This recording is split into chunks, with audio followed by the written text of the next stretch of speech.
Hello guys. सो Valorant का नया patch आ चुका है 1.11 एंड इसमें कुछ ऐसे चेंजेस हैं जो हम में से किसी ने एक्सपेक्ट भी नहीं करे थे।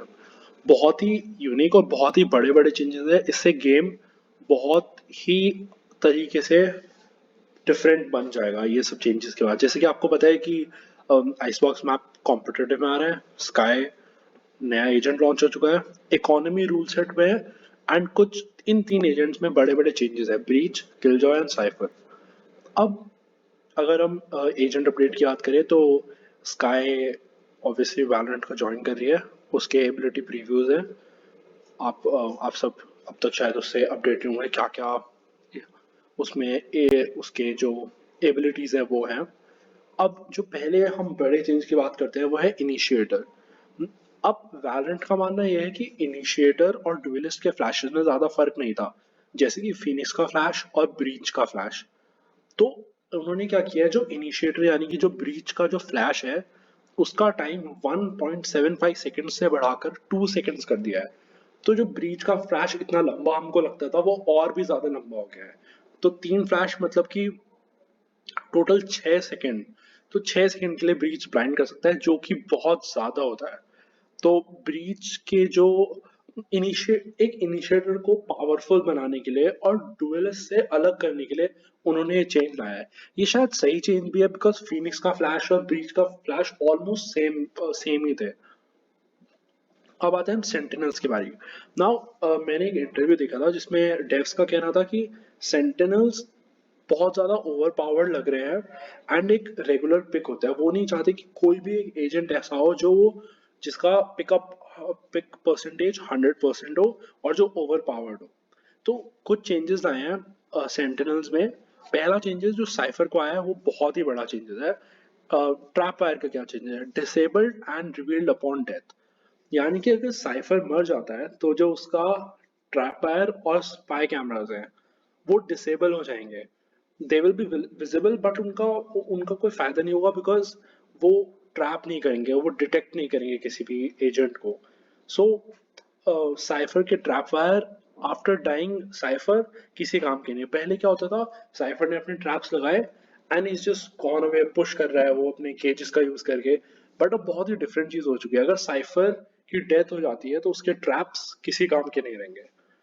किलजॉय में जो चेंज आया है बहुत ही बड़ा चेंज है। पहला चेंज ये है, किलजॉय के जो अलार्म जो टेरेट है एंड अलार्म बॉट है उसको एक रेंज दे दी है कि 40 मीटर्स के अंदर अगर किलजॉय होगी तभी उसके अलार्म बॉट एंड टेरेट्स एक्टिवेटेड होंगे। अगर 40 मीटर्स से बाहर किलजॉय होती है तो वो टेरेट एंड अलार्म बॉट एक्टिवेट नहीं होंगे। तो पहले जैसे कि हम बाइंड में देखते थे कि हमने स्पॉन जो कनेक्टर होता है, स्पॉन एंड मिड कनेक्टर, उसमें किलजॉय का टरेट लगा दिया बाइंड में एंड इधर वी आर पुशिंग ए और इधर we are pushing B, doesn't matter because वो पूरी रोटेशन जो कि लॉन्ग साइड से आ रही होगी उसको हम इजीली कैच कर सकते हैं, चाहे वो ए से बी की तरफ हो या बी से ए की तरफ हो। एंड किलजॉय ए पर फाइट ले रही है, she is holding an angle and everything. But अब ये इफेक्टिव नहीं होगा बिल्कुल भी बिकॉज किलजॉय को 40 मीटर्स की रेंज के अंदर रहना पड़ेगा। दो 40 metres is a lot but it changes so many things. मतलब कि अगर मिड पर टरेट लगाया गया है तो एक पर्टिकुलर साइट पे रहकर किलजॉय का वो काम नहीं करेगा, उसको उसकी रेंज में रहना पड़ेगा। बट एक थोड़ा सा बेनिफिट भी हुआ है किलजॉय को, जो है उसके टाइम पिकअप टाइम चेंजेस में। जो टरेट था अगर हम उसको पिक कर रही थी किलजॉय तो उसको 20 सेकेंड्स लगते थे, अब बस 10 सेकेंड्स लगेंगे। एंड अलार्म बॉट को उसका cool down after pickup seconds 20 second से 7 सेकेंड्स कर दिया गया है, which is a massive change. तो मतलब हमें कभी कभी लगता था कि टरेट उठाए या ना उठाए, एक डिसीजन बहुत ही डिफिकल्ट हो जाता था कि 20 सेकेंड्स इज अ लॉट। जब तक हम रोटेट कर रहे हैं तब तक वापस नहीं आता था। But for example if you are rotating from one side to another, आपने उस साइड से अपना टरेट पिकअप किया, आपके पास वो टरेट रेडी होगा और अलार्म बॉट तो उससे भी ज्यादा जल्दी रेडी हो जाएगा। बट अलार्म बॉट की जो रेंज थी, डिटेक्शन रेंज, उसको 9 मीटर से कम कर 7 मीटर कर दिया गया है।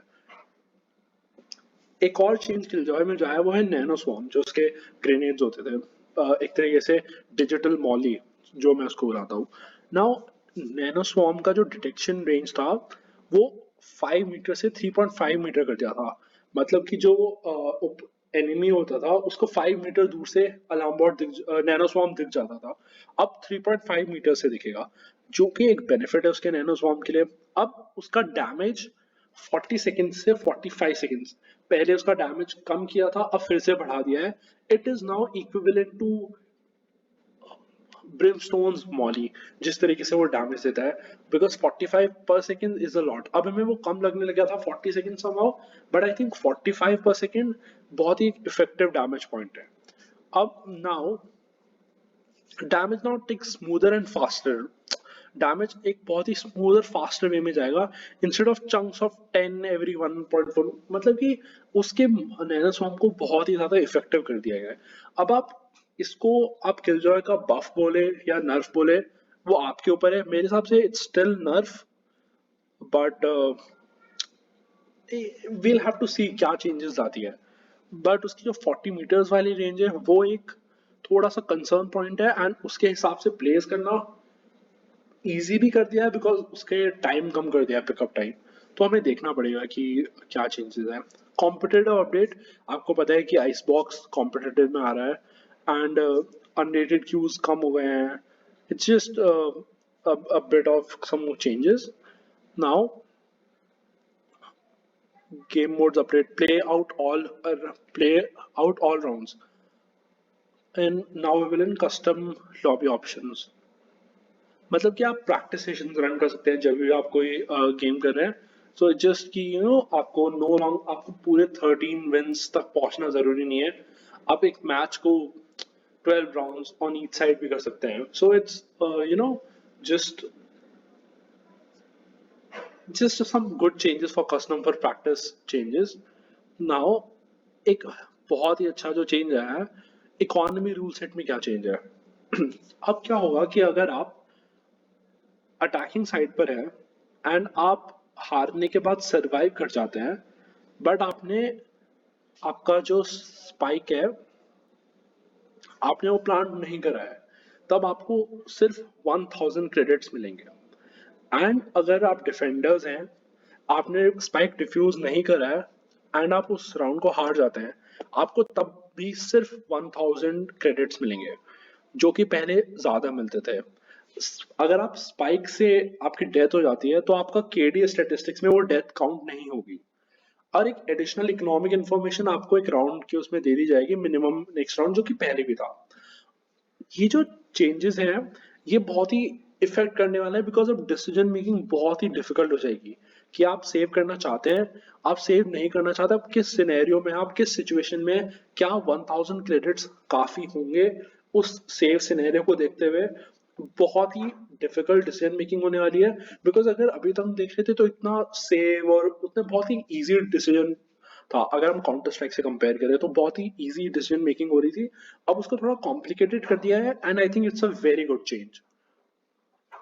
जो अदर छोटे छोटे माइनर इम्प्रूवमेंट्स हैं, अब उसके बाद quality of life. Now this is a surprise, I was not expecting this to be launched in this patch, but it finally did.